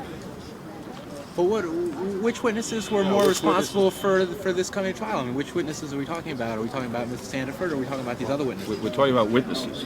But witnesses developed. These other witnesses. No, I'm not going to talk about the quality or the quantity of the witnesses. Suffice it to say that witnesses did cooperate with the investigation. A number of people testified before the grand jury, and the results of that indictment were today.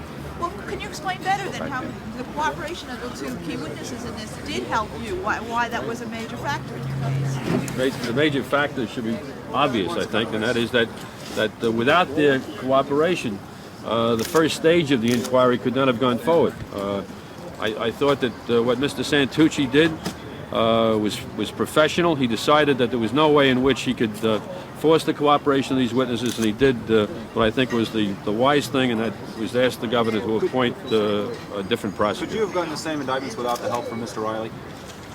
I'm not going to comment about any of the participants in this case. What about without the help of Mr. Sandiford? It would have been very difficult to proceed without the help of Mr. Sandiford. Maybe step over a little bit. Sure. Can you characterize any access to? I'm right there. I'm sorry. Yeah, go ahead. Can you just characterize this in terms of other cases? Was this more difficult? No, I don't want to compare cases. Apples and oranges. I've gotten shut out the whole time. Yes. Okay. One of the police investigators on the case walked out of the courtroom and said what you just saw was a lynching in there of the teens. They could not believe that all of them were held on bail for some for relatively minor charges. Is it the police investigator from our police department? Is that what you're saying? Mm-hmm. I think is that the same one who told you there was going to be no murder indictment? Oh, that's sad. I'm not going to comment about that. That's silly. What do you That's silly. What is your comment on the case now with the murder indictments? What would you like me to comment? The indictments have been returned. We're now at the stage where motions will be made, and then after the motions are made, if the indictments are sustained, we'll move to trial. Was there any central incident that made you want to put that really caused the murder charges to come? Sorry? What was it in your investigations that said murder? What was it that said murder? Right. I'm not going to tell you what led us to believe that charges of murder ought to be brought in this case. That would be a comment on the quality of the evidence. I'm not going to do that. What was the main difference between this case and Mr. Santucci's case? If you had to sum it up. If I had to sum it up, I had the witnesses. He didn't. If he had had the witnesses, he probably would have done the same thing. Do you think if he had pursued the case more relentlessly, he could have gotten the witnesses? I think he pursued the case as relentlessly as he could under the circumstances. Do you feel that the indictments will calm what racial tensions you feel may have escalated in the last month? I'm sorry? Do you feel the indictments will calm whatever racial tensions might have been heightened in the last month? I haven't perceived any raising of emotions since we've been in the case. I think there has been a calm. Have you been in touch with Mr. Santucci on this? I'm sorry? Have you been in touch with Mr. Yes, oh sure. I called him yesterday morning. Yeah. What was his reaction when you told him what was going to happen? It was a private telephone conversation. Was Mr. Riley's testimony crucial to you? I'm not going to comment about anybody in this investigation other than the fact that Cedric Sandiford and Timothy Grimes testified before the grand jury. There were many other witnesses who testified before the grand jury. What did you say about Howard Beach? I'm glad you asked me that question, because this doesn't say anything about Howard Beach. It's the story of this case is about some people who are charged with some very serious charges. It's not an indictment of Howard Beach. It never should have been an indictment of Howard Beach. What happened in Howard Beach that night, or those two nights, the 19th and 20th of December, could have happened anywhere in this country, in this world. It happened during the Holocaust when 6 million Jews were killed. It happens in South Africa every day. It happens in the north of Ireland where people are persecuted because they're Catholic. It happens when people are accused of being associated with the mafia when they're Italo-Americans. So it's not about Howard Beach. It's about a very serious syndrome which develops when people distrust or hate other people because of what they are, accidents of birth. Okay, Ms. Hines, Why did it take him? Thank you. All right. Okay, that's it, ladies and gentlemen. No more. No more.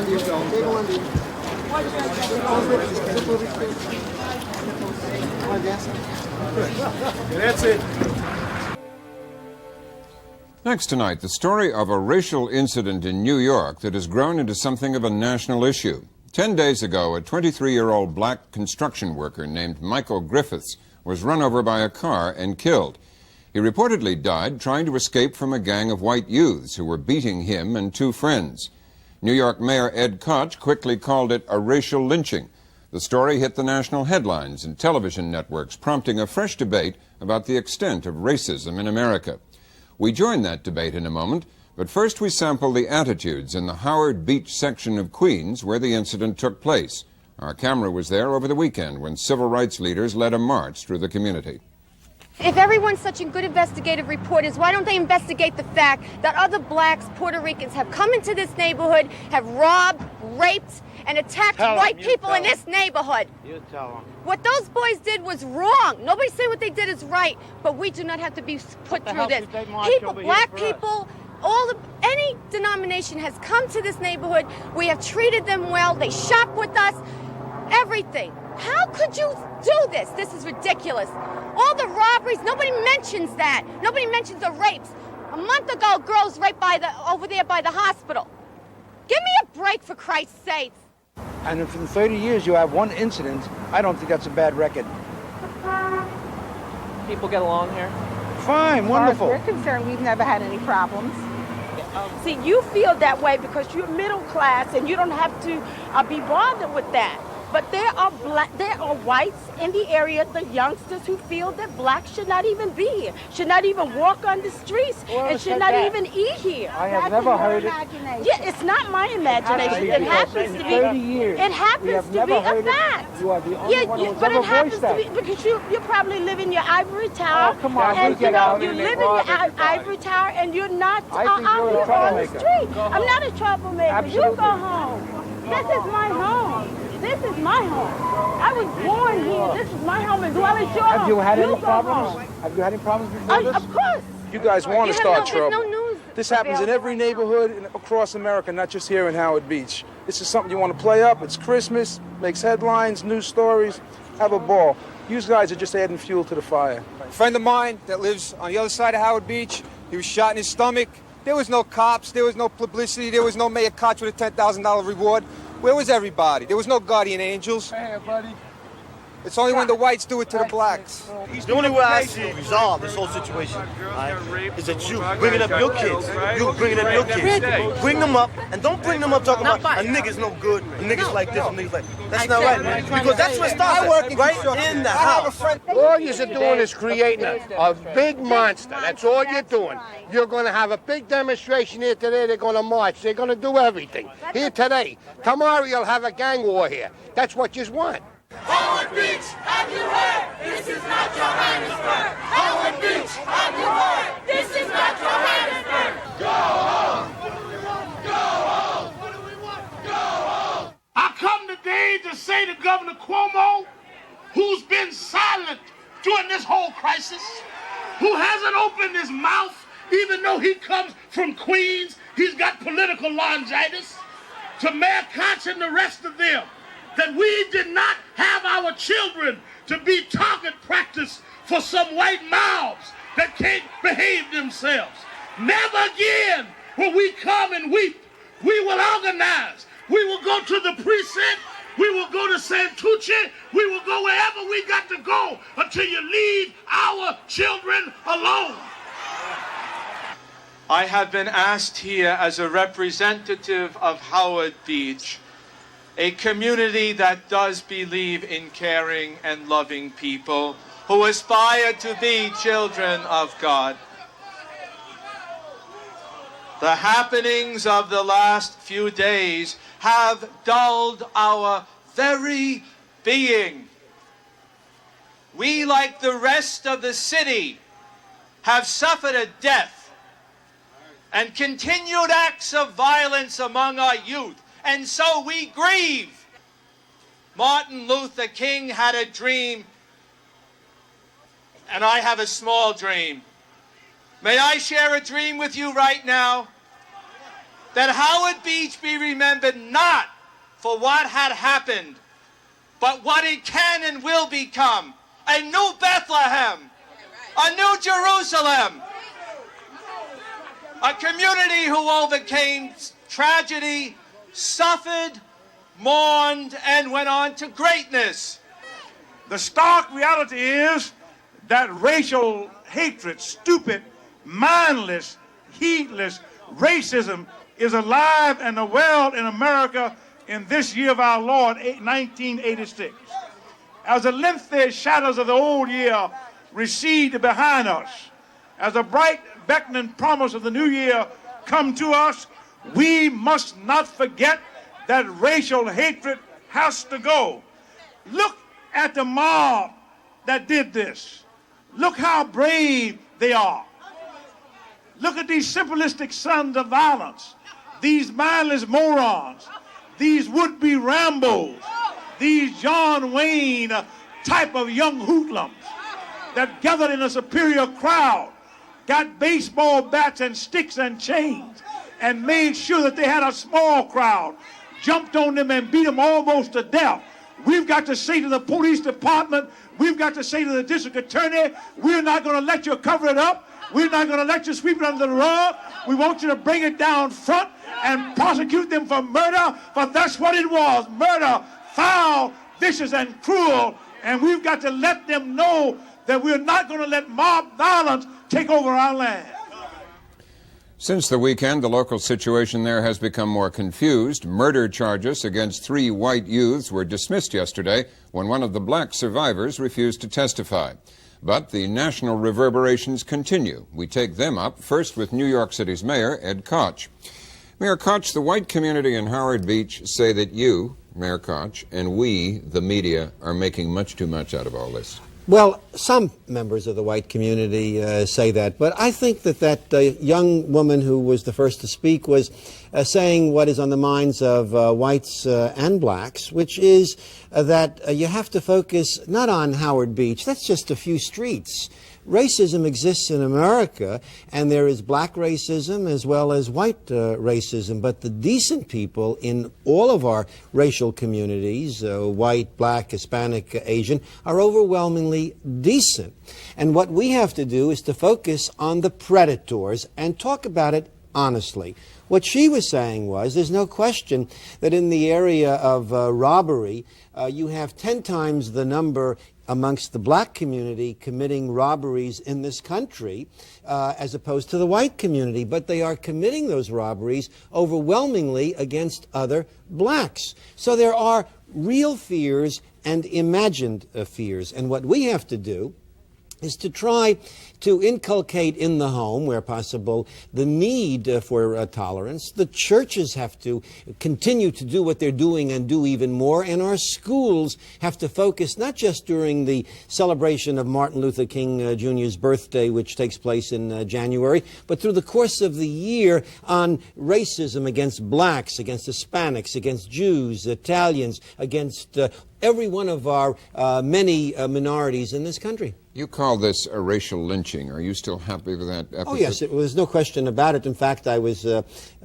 surprised when I received a denunciation from mayors in the South who responded when I said this is like the old South. Not the current South, but the old South. They said it never happened in the South. They evidently have amnesia. You also said it was the most horrendous incident in your 9 years as mayor. Now, is this something new, evidence of something new in quality, or something that's just been there all along and this is an incident that needs to be taken? Actually, in the city of New York, we keep track of bias units, bias incidents, that is violence involving race or religion or gender, and there are less incidents in 86 reported than in 85, and there aren't many cities that report, but we do. But nevertheless, the reason I said this was the most horrendous in 9 years, and we have had others, is the length of time and the sheer terror that these 3 black men must have had as they were chased like quarry, like animals through the street, and then ultimately one of them dying. But I want to tell you the worst part of it is that one of the witnesses and victims, Mr. Sandiford, and also I believe Mr. Grimes, they don't want to come forward now and identify those people who participated in the chase, in the assault, and the ultimate participation in the homicide. And they are doing a great disservice. They say there's a cover-up. I don't happen to believe there is. We have a black police commissioner. He's not going to permit a cover-up. We have a decent district attorney. He's not going to permit a cover-up. But even if they believe, as they have a right to, that there is a cover-up, they should come before the grand jury, give their evidence, and at the same time come to we have a special prosecutor. Joe Hines is his name. They can go to the U.S. attorney, to the attorney general. But by refusing to identify those who engaged in the assaults, they are causing an enormous amount of damage. Let me ask you this finally before we move on. In a country that really prides itself on 2-3 decades of enormous advance in race relations, what would be feeding racism now?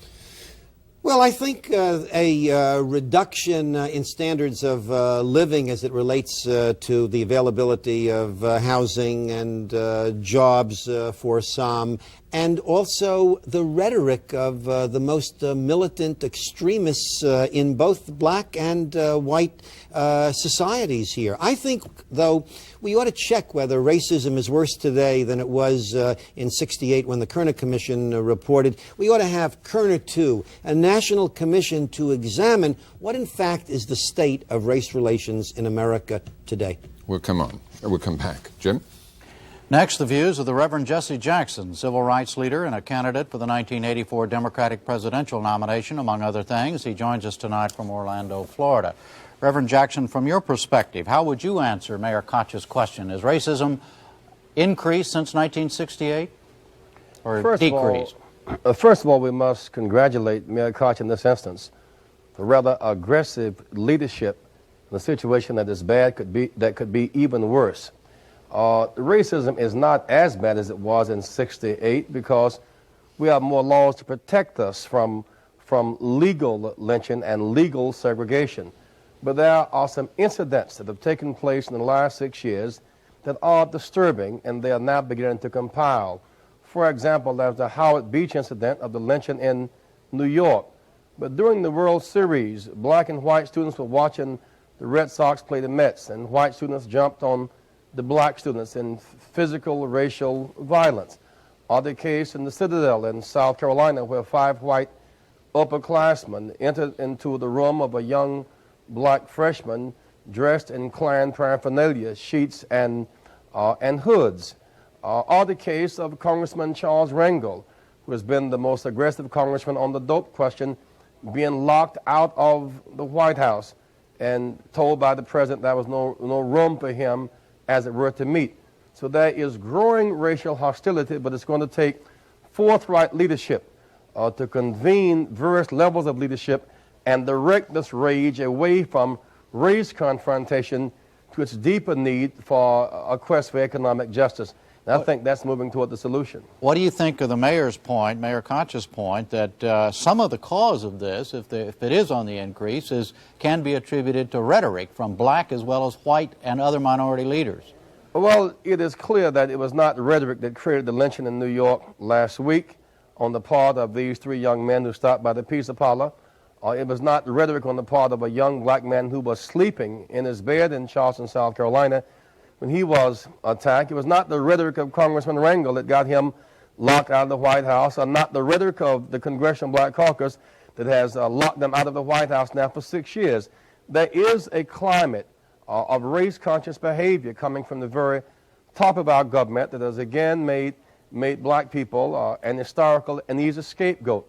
In some instances, we see it now taking place against Asians, against Jews, and against other groups. So it's a time for leadership to say this thing is dangerous, it could get out of hand, let's not misdirect our rage in racial ways, let's fight the real question. If there must be fighting, let it be at the plant gates between those who have been displaced from their jobs and the merger maniacs. Let's have real fights that can have real results and not redirect our rage in racial ways. What about, would you agree with those who say, and have said on this program thus far tonight, that black racism exists and black racism is on the increase as well? I mean, racial antagonism on the part of blacks toward whites? Well, we don't see any evidence of blacks lynching whites, for example. We don't see any evidence of blacks attacking whites in their sleep. Fundamentally, blacks have reacted to whites who've had the law on their sides historically, from slavery to legal segregation to lynching. After all, we've had to add amendments to the Constitution to protect blacks from the aggressive rage of whites. But again, if we just delve in that too much, my fear is we'll miss the bigger picture and the deeper anxiety. Many people in America are hurting today because their backs are against the wall. Lest we forget of the 41 million in poverty, 29 million are white, the poor, mostly white and female and young, it would be a terrible mistake for the black, the white, the brown, the displaced workers, whether MCI or AT&T or steel workers, to turn on each other rather than to each other. It would be a big mistake. Reverend Jackson, thank you. Robin? Now another mayor's perspective. He is Republican Mayor William Hudnott of Indianapolis, Indiana. He joins us from public station WFYI in that city. Mayor Hudnott, I apologize for calling you Richard at the beginning of the program. No problem. One of the white men in that tape from Howard Beach said, this happens in every neighborhood across America, and you, the press, are just blowing it up in this particular one. Does it happen in every neighborhood? Does it happen in your neighborhoods? Oh, I think it does. I think you've got to recognize that these kinds of incidents of violence and crime are things that mayors and police departments all over the United States have to deal with. You'd be foolish to say that these kinds of things don't happen. But it's the way you deal with it and the way you try to ameliorate tension in the community, and the way in which you try to sensitize the police department to the aspirations and the frustrations of the minority community that can make a difference. And I think what we really have to do is to try to get at the roots of this kind of situation so that you don't have to savor its unsavory fruit in a tragic incident like the one in Hem Beach. Mayor Koch was asking, is there more racial violence, more racism than there was in 1968 at the time of the last Kerner Commission? From your perspective in Indianapolis, is there more? Do you sense something new in this? I don't think that there's more. Let me give you just one statistic. The number of police action shootings and incidents here in Indianapolis has decreased over the last 10 years. It's not nearly as high as it was 5 years ago, for example. Another thing that I think you can say is that the racist feelings that we're talking about, and I think that there is racism on both sides. Excuse me, my thing just came out. The racial feelings that we have are fueled by a feeling of abandonment on the part of Washington.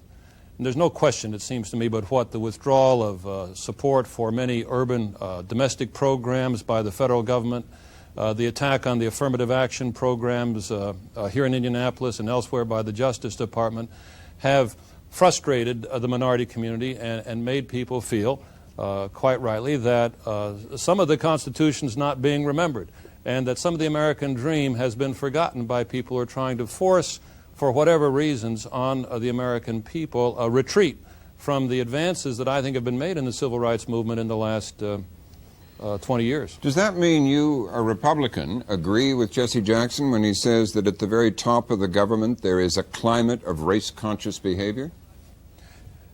Yes, I think that that's true. I wouldn't attribute blatant racism to them, and I think to a certain extent the President has been insulated from the Justice Department's actions in this regard. But having said that, I think we have to say that there is this feeling, generally speaking, among the minority community, that at the highest levels of the government in Washington there's an insensitivity to the frustrations of the minority community. There's a lack of commitment to trying to get equal justice under the law.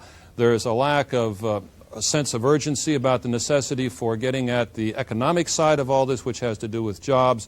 And all this adds up, and then sometimes, unfortunately, it explodes. Yeah. Mayor Koch also suggested that maybe it is time for another Kerner Commission to re-examine it almost 2 decades later. What do you think about that idea? Well, I think that we have to constantly re-examine. We can never say now we have arrived. Do you think it's reached such proportions of national emergency or whatever is necessary to justify the setting up of a commission, a national commission to study? Do you think it's reached that kind of proportion? No, I don't think that it has. I haven't talked with Ed about this.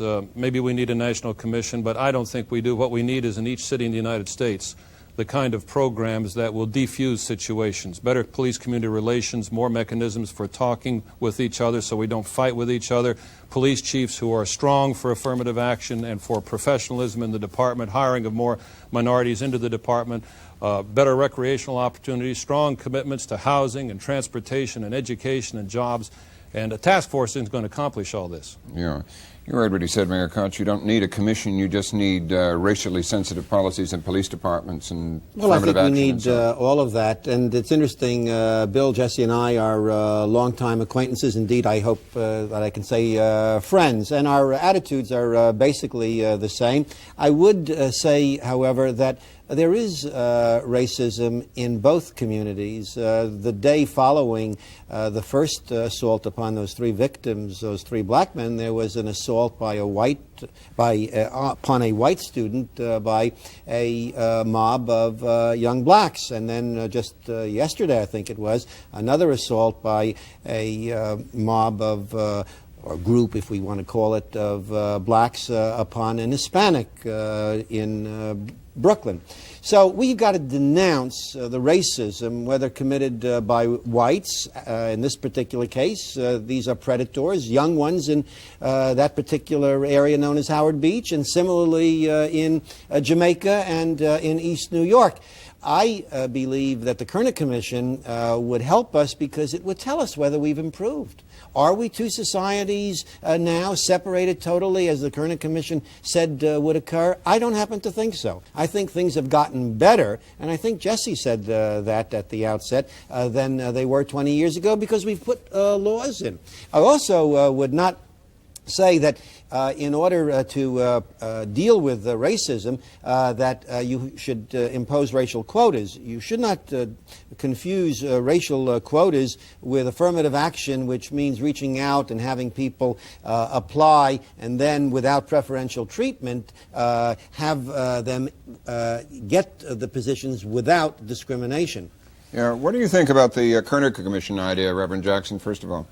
Well, I think it's basically sound. We need to revisit the racial anxieties in the country. I say things are better to the extent that there now is a public accommodations bill. I grew up in South Carolina under the laws of apartheid, where it was illegal for a black to go in the front door of a theater, or to drink water from a downtown fountain, or use a downtown bathroom, or sit in the park, or go to the library.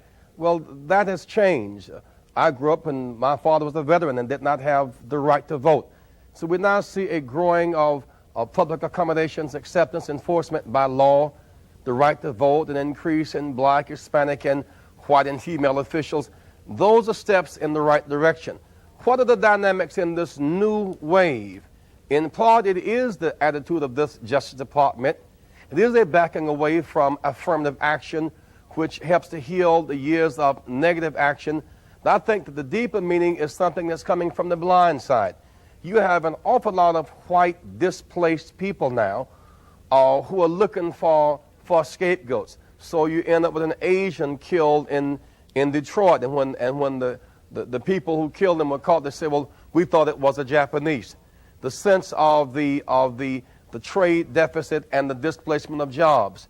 And I think that a new Kerner report would look at the current state of social injustice, but also the impact of millions of displaced workers on the bottom with this merger mania on the top. Let me there ask, must be a commitment to economic justice. Let me just bounce that off Mayor Hudnut in Indianapolis. What is that? How do you react to that? That part of this is the dynamic is what is new. Reverend Jackson says is a lot of displaced white workers needing scapegoats.